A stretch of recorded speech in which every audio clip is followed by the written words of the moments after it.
ಮೈಸೂರಲ್ಲಿ ಮಾನವ ಮತ್ತು ವನ್ಯ ಮೃಗಗಳ ನಡುವಿನ ಕಾಳಗ ಮುಂದುವರಿತಾನೆ ಇದೆ. ಹಾಗಾಗಿ ಅರಣ್ಯ ಇಲಾಖೆ ಅಧಿಕಾರಿಗಳು ಹೊಸ ಪ್ಲಾನ್ ಅನ್ನು ಮಾಡಿಕೊಂಡಿದ್ದಾರೆ.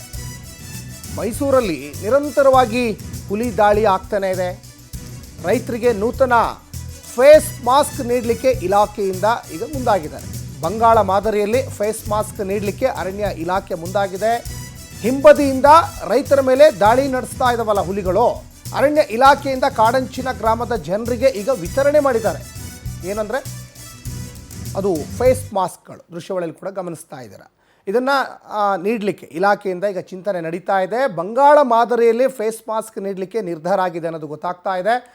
ಇನ್ನೊಂದು ಕಡೆ ದಾಳಿ ನಡೆಸುವ ಹುಲಿಗಳು ಅರಣ್ಯ ಇಲಾಖೆಯಿಂದ ಕಾಡಂಚಿನ ಗ್ರಾಮದ ಜನರಿಗೆ ಒಂದು ಕಡೆ ಇದರಿಂದ ಏನಾದರೂ ಯೂಸ್ ಆಗುತ್ತಾ, ಆ ನಿಟ್ಟಿನಲ್ಲಿ ಏನಾದರೂ ಕೊಟ್ಟಿದ್ದಾರೆ ಅನ್ನೋದು ಕೂಡ ಇಲ್ಲಿ ಗೊತ್ತಾಗ್ತಾ ಇದೆ. ದೃಶ್ಯಾವಳಿಯಲ್ಲಿ ಕೂಡ ಗಮನಿಸ್ತಾ ಇದ್ದೀರಾ. ಕೆಲವರು ಅದನ್ನು ಹಾಕ್ಕೊಂಡು ಅಂದರೆ ಅವರಿಗೆ ತೋರಿಸ್ತಾ ಇದ್ದಾರೆ ಯಾವ ರೀತಿ ಹಾಕಬೇಕು, ಏನು ಎತ್ತ ಅಂತ. ಪಾಪ ಗೊತ್ತಿರಲ್ಲ ಗ್ರಾಮೀಣ ಪ್ರದೇಶದ ಜನರಿಗೆ. ಆ ನಿಟ್ಟಿನಲ್ಲಿ ಈಗ ಮಾಸ್ಕನ್ನು ಕೂಡ ವಿತರಣೆ ಮಾಡಲಿಕ್ಕೆ ಚಿಂತನೆ ನಡೀತಾ ಇದೆ. ಮಾನವ ಪ್ರಾಣಿ ಸಂಘರ್ಷ ಜಾಸ್ತಿ ಆಗ್ತಾ ಇದೆ. ಇವತ್ತು ಪ್ರಾಣಿಗಳ ಸಂಖ್ಯೆನೂ ಜಾಸ್ತಿ ಆಗಿದೆ.